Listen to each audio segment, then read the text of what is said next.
咁剛才咧就已經提過，已經同大家講解咗信託或公司服務提供者、持牌人或者申請人需要注意嘅事項。喺以下呢個部分，我就會為大家講解適用於信託或公司服務持牌人嘅打擊洗錢及恐怖分子資金籌集規定。公司註冊處亦都已經就住相關嘅規定發布咗一份簡稱為打擊洗錢指引。呢份指引亦都於剛剛提過，於今年嘅3月已經修訂。呢啲規定其中係包括根據香港法例第615章打擊洗錢及恐怖分子資金籌集條例，簡稱打擊洗錢條例或者 MLAW 附表2中對持牌人所有嘅主要要求，亦都即係包括執行客戶盡職審查，簡稱盡職審查，又或者係 CDD 以及備存記錄嘅要求。而家我哋為大家講解何謂盡職審查措施。根據打擊洗錢條例附表2第2條，適用於持牌人嘅盡職審查措施係包括有4項。第一項係需要識別同埋核實客戶嘅身份。根據指引第4.3.1段，持牌人係需要根據以下來源嘅文件、數據或者資料去核實客戶身份。呢啲來源係包括政府機構、處長或者其他有關當局，或者喺香港以外嘅其他地方同處長或者有關當局相同職能嘅主管當局。第二係需要識別同埋採取合理措施去核實實益擁有人嘅身份。如果客戶係屬於法人或者信託，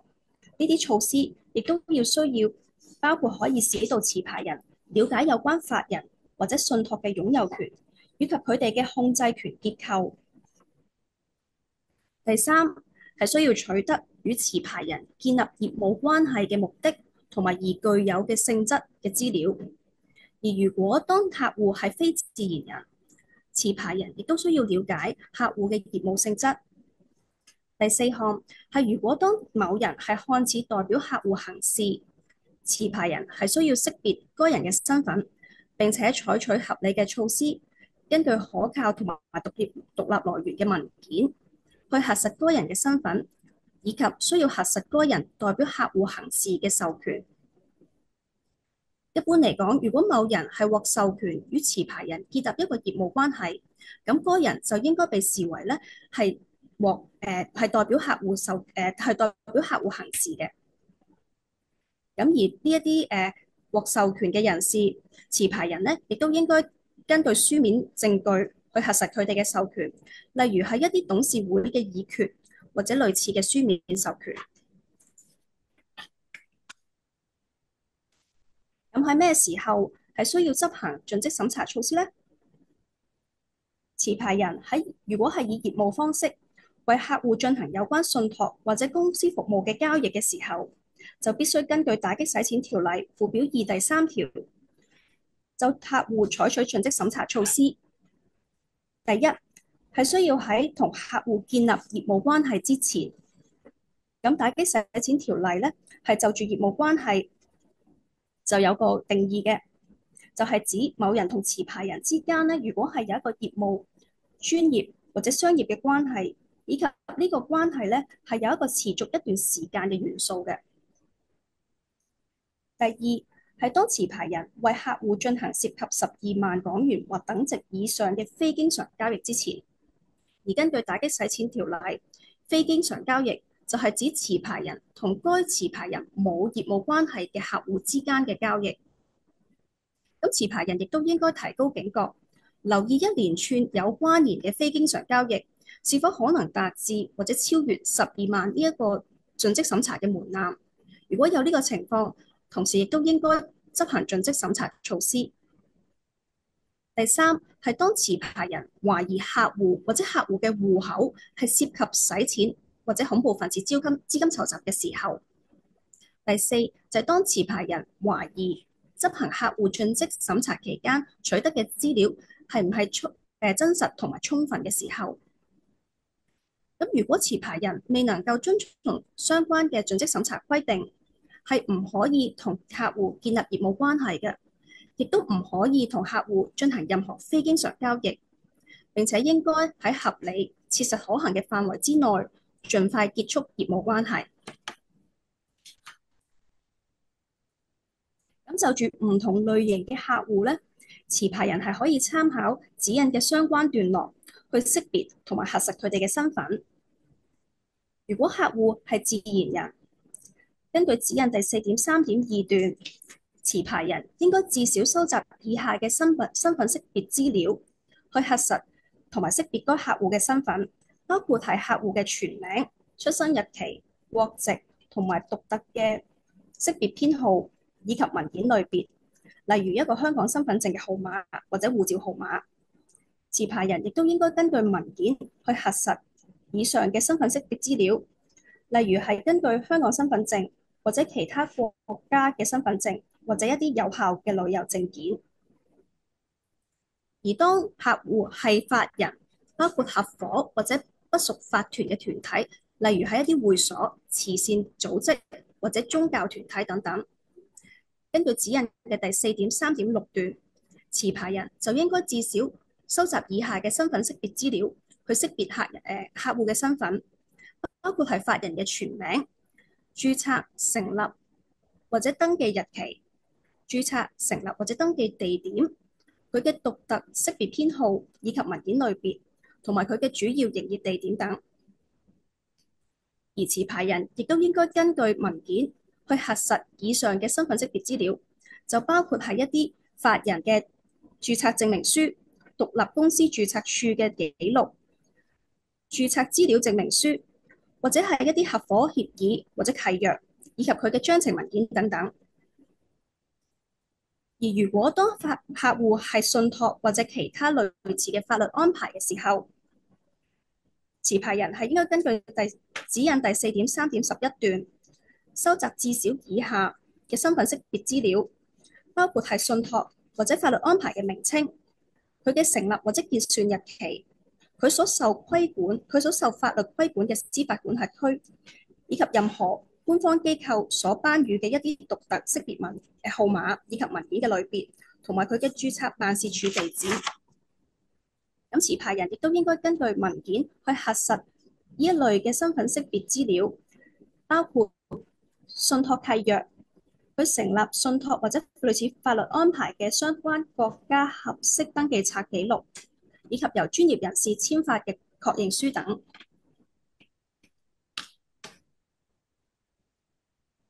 跟住我哋會睇一睇一個個案事例，去講解一下持牌人係應該點樣去進行盡職審查措施。假設一個交易就係持牌人需要擔任 X 公司嘅公司秘書，首先我哋需要釐定邊一個係客戶，而呢一個客戶係一個新嘅客戶定係一個先前客戶。先前客戶係指喺2018年3月1日或以前已經同持牌人建立業務關係嘅。根據打擊洗錢條例附表2第6條，持牌人係需要喺以下情況對先前客戶進行盡職審查措施。第一，係關乎該客戶嘅交易發生嘅時候，而按該交易嘅款額或者性質係屬於異常或者可疑，或者呢個交易係唔符合持牌人對該客戶或者客戶嘅業務或者風險狀況或者資金來源認識係相符嘅。第二，係當客戶嘅操作模式出現相當程度嘅改變。第三，就係當持牌人懷疑客戶或者客戶嘅戶口涉及洗錢或者恐怖分子資金籌集，又或者係第四，如果持牌人懷疑過往為識別客戶或者客戶身份而取得嘅資料是否真實或者充分嘅時候，喺呢啲時候，持牌人亦都需要就先前客戶進行盡職審查措施。咁如果假設 X 公司係一個全新嘅客戶，咁持牌人就需要喺建立業務關係之前，就 X 公司進行盡職審查措施啦。同時，亦都應該確保 X 公司嘅文件、數據同埋資料喺取得嘅時候係反映現況，亦都應該識別 X 公司嘅實益擁有人嘅身份，並且採取合理措施去核實佢嘅身份。同時，亦都要了解 X 公司嘅擁有權同埋控制權結構，包括識別任何嘅中介層。同時，亦都要識別看似為 X 公司行事嘅人嘅身份，並且採取合理措施去核實佢嘅身份。而且亦都要核實佢代表 X 公司行事嘅授權。咁有三類情況，持牌人係需要採取額外措施或者更嚴格嘅盡職審查，簡稱嚴格審查。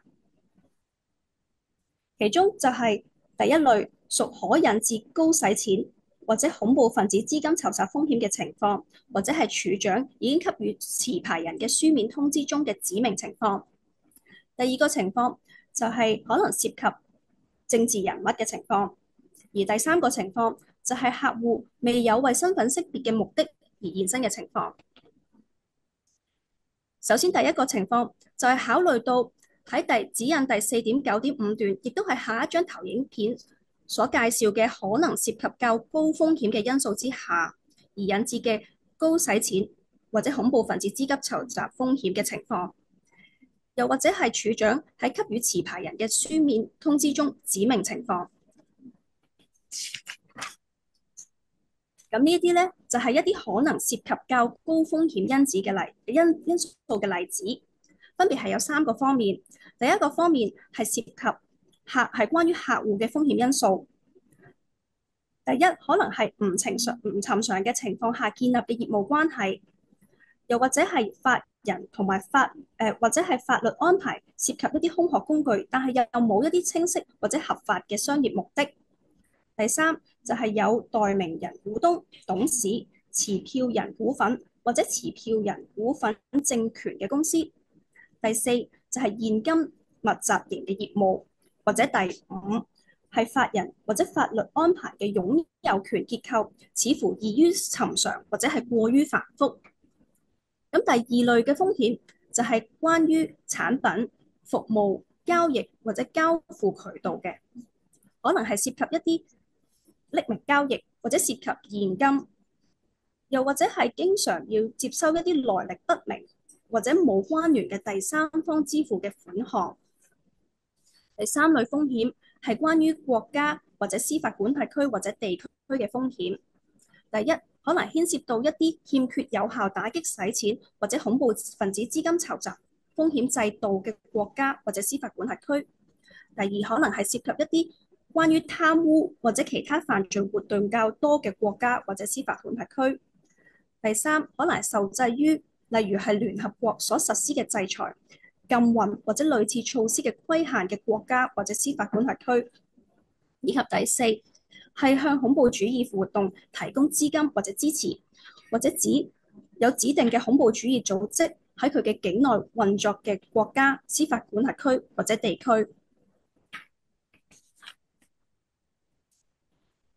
咁喺呢啲時候就需要採取下列嘅更嚴格審查措施啦。第一，係可以向客戶索取一啲額外資料，例如一啲有關佢嘅職業啦、資產量啦，或者可以從公開資料庫或者互聯網所得嘅資料，以及更頻密咁樣定期更新客戶同埋實益擁有人嘅身份證明資料。第二，係可以索取有關業務而具有嘅性質嘅額外資料。第三，係索取有關客戶嘅財富來源嘅資料。第四，係索取有關客戶資金來源嘅資料。第五，係索取而進行或者已進行交易嘅理由嘅資料。以及第六，係規定首筆付款係經由以客戶名義喺銀行所開設嘅戶口進行嘅。咁雖然我哋就唔係預期持牌人需要做每項引致高風險或者恐怖分子資金籌集風險嘅業務關係採取上述所有嘅嚴格審查措施。嚴格審查措施嘅程度係應該與識別到嘅風險合乎比例以及適當，同埋因情況而異嘅，並且能夠向處長去提供理據。而第二類情況就係有關政治人物嘅嚴格審查措施。喺指引當中，我哋為唔同嘅政治人物提供咗定義，亦都有為唔同政治人物適用嘅嚴格審查措施寫咗喺相關嘅段落。喺指引底下，非香港政治人物係具有同喺打擊洗錢條例附表2所界定嘅政治人物有相同嘅涵義。根據打擊洗錢條例附表2第1條，政治人物就係指喺香港以外嘅地方擔任或者曾擔任重要公職嘅個人，係包括國家元首、政府首長、資深從政者、高級政府、司法或者軍事人員、國有企業高級行政人員同埋重要政黨幹事，但係就唔包括上述類別中中級或者更低級嘅官員，亦都包括上述嘅個人嘅配偶、伴侶、子女或者父母，以及該個人嘅子女嘅配偶或者伴侶，又或者係該個人同該個人有關係密切嘅人。而根據打擊洗錢條例，關係密切嘅人呢，係被界定為有密切業務關係嘅個人，又或者係如果有法人或者信託係為上述人士嘅利益而成立嘅話，亦都會包括該法人或者該信託嘅實益擁有人。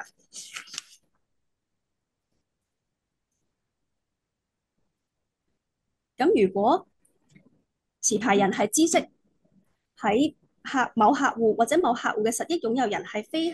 香港政治人物之後，就應該喺與該客戶建立業務關係之前，或者係維持已建立嘅業務關係之前呢，去採取以下所有更嚴格嘅審查措施，係包括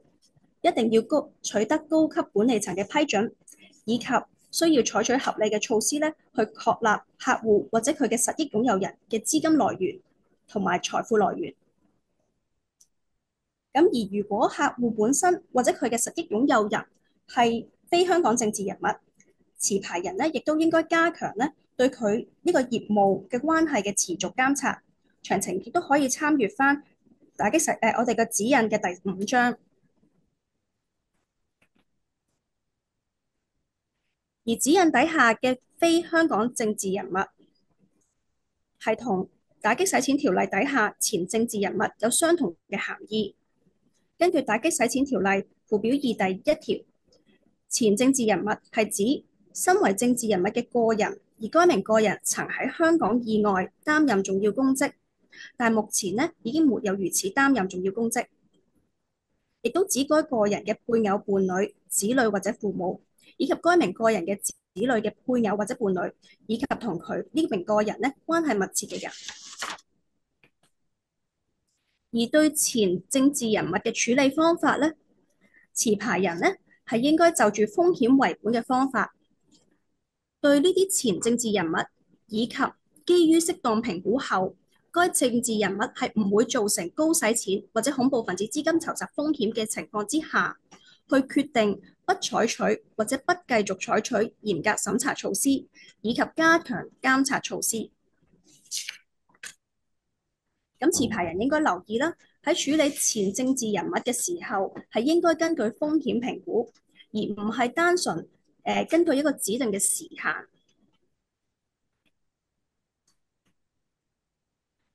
咁第3類情況係客戶喺未有為身份識別嘅目的而現身嘅時候，持牌人呢就要採取最少以下一項嘅額外措施。第一係就以指引第4.3.1段所載列，亦都即係佢執行盡職審查期間所獲得嘅，但係之前未用嚟核實客戶身份嘅文件、數據或者資料作為基礎，去進一步核實呢個客戶嘅身份。第二係採取增補措施，去核實持牌人已經取得有關呢個客戶嘅身份嘅資料。第三就係確保呢個客戶嘅戶口所作出嘅第一筆付款呢，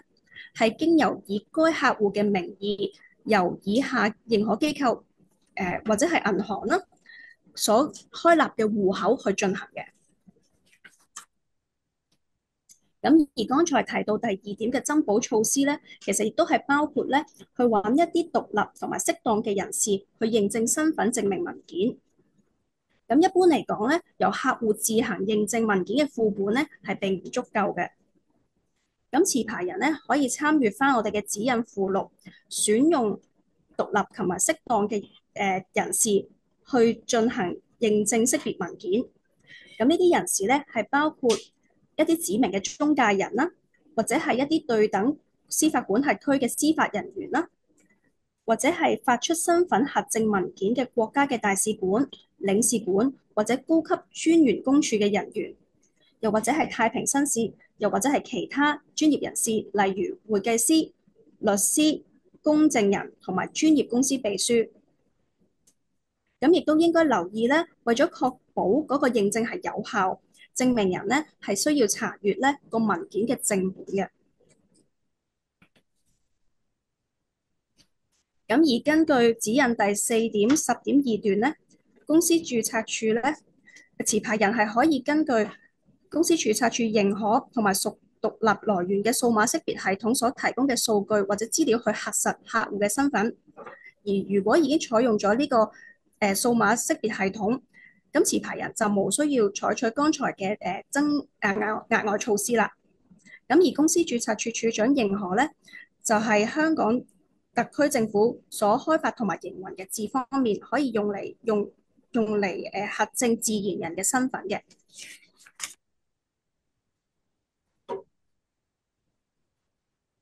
喺根據公司我哋嘅條例附表2第18條咧，持牌人係可以依賴中介人咧去進行盡職審查措施嘅。但係持牌人亦都應該要留意，持牌人係對確保符合盡職審查規定咧，係負有最終嘅責任嘅。持牌人喺依賴中介人嘅時候，係應該取得中介人嘅書面確認，去表示同意作為持牌人嘅中介人，並且會採取打擊洗錢條例中附表2第2條嘅指明某部分嘅盡職審查措施，以及持牌人係需要信納中介人係會將應要求咁樣去提供執行盡職審查措施過程中取得嘅任何文件嘅副本、數據同埋資料嘅記錄，係唔會有任何延誤嘅。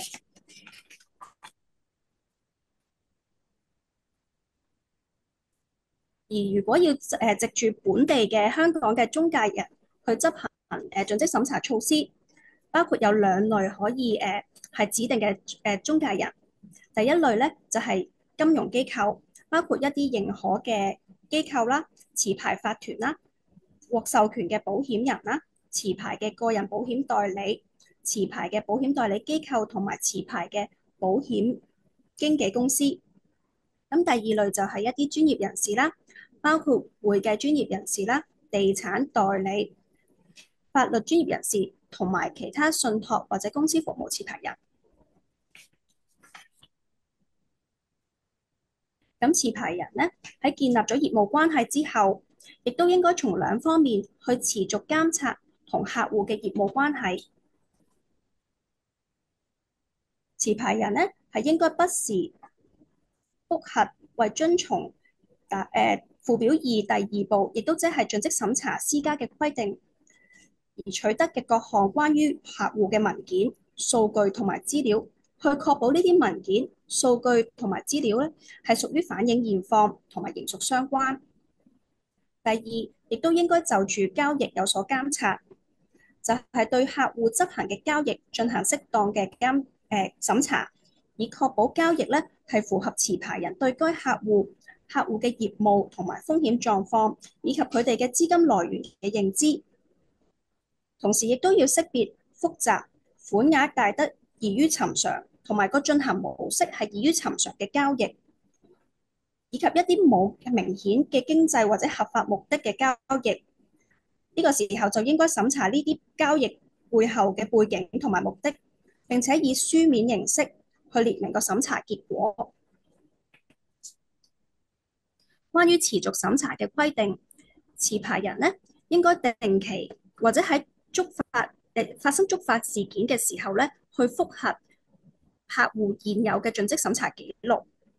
亦都應該制定清晰嘅政策同埋程序，尤其應該定明定期複核嘅頻率同埋邊啲情況咧係會構成觸發事件。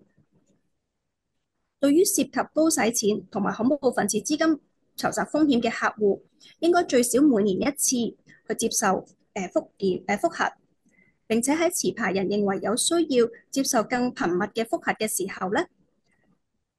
以確保覆核，以確保盡職審查資料咧係反映現況同埋仍屬相關。有關交易監察嘅方面，持牌人係應該設立同埋維持適當嘅程序同埋系統去監察交易，同時亦都應該定期檢討交易監察系統同埋程序是否充分同埋有效，亦都應該採用風險為本嘅方法去進行交易監察。監察嘅程度咧係應該同客戶嘅洗錢以及恐怖分子資金籌集風險嘅情況相稱，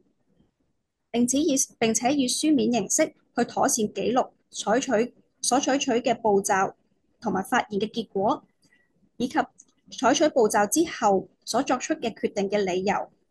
以便交俾處長或者其他當局同埋核數師去查閱。有關備存記錄方面，可以參閱指引第8章。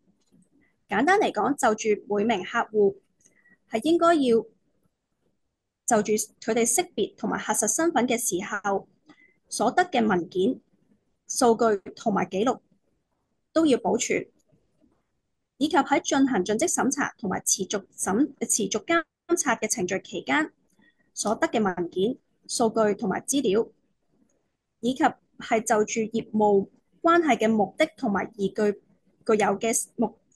性質嘅文件、數據同埋資料，以及關乎客戶戶口記錄嘅文件同埋記錄，同埋同該客戶或者佢哋實際擁有人嘅業務通訊嘅記錄，以及所作出嘅任何分析結果，呢啲都係應該要備存記錄。就住每名客戶去備存記錄嘅。就住每單交易，就應該備存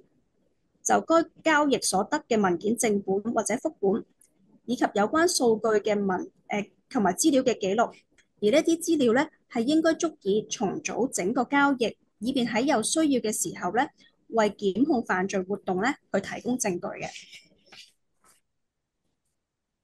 有關嘅記錄咧，一般嚟講係要保存至少5年，喺業務關係結束之後嘅5年啦，或者喺非經常交易完成之日起計咧嘅5年，又或者就每宗交易嚟講，就係交易完成之後嘅5年啦。就住打擊恐怖分子資金募集方面，香港法例第575章《聯合國反恐怖主義措施條例》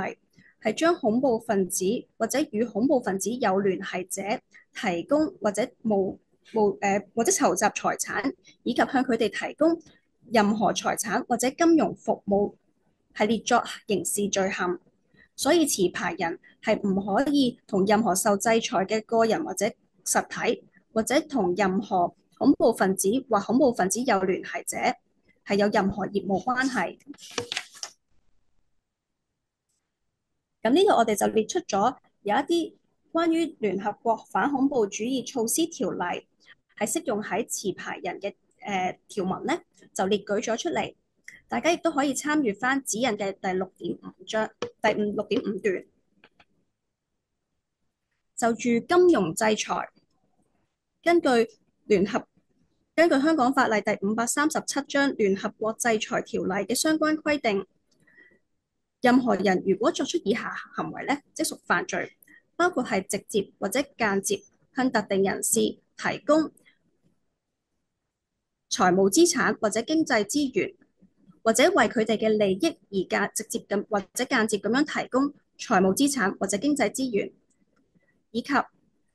直接或者間接咁樣處理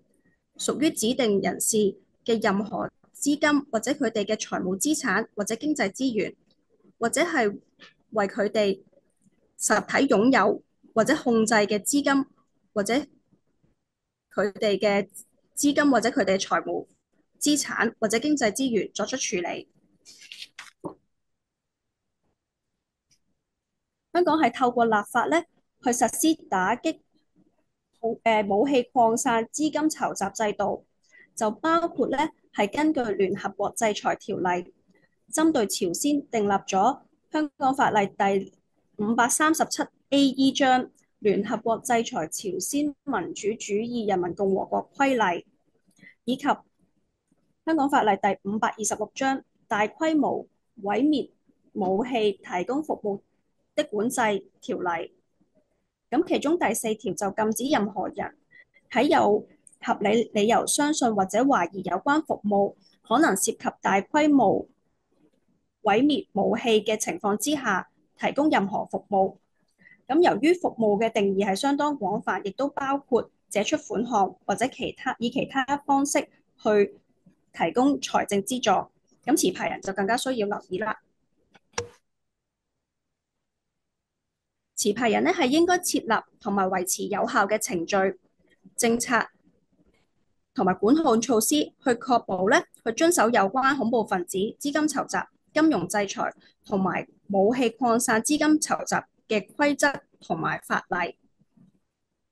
咁所以持牌人就應該喺識別懷疑恐怖分子或者可能指定人士嘅時候同埋偵測佢哋被禁止嘅交易。同時亦都應該確保數據庫係備存有關恐怖分子同埋指定人士嘅姓名啦、名稱同埋詳細資料，同埋應該確保個數據庫係綜合所知嘅各份資料各份名單。咁持牌人亦都可以選擇使用第三方備存嘅同類數據庫，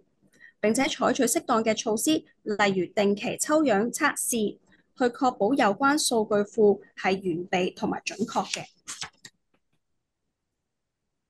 持牌人應該將以下各項都加入相關嘅數據庫。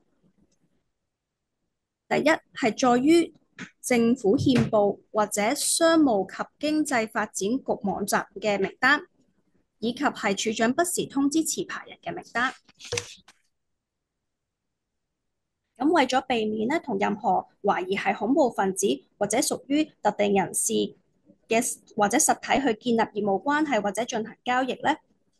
咁持牌人就應該實施一個有效嘅篩查機制啦。呢個篩查機制係應該要包括第一，喺建立關係嘅時候係根據當時嘅數據庫對客人以及客人嘅任何實益擁有人進行篩查。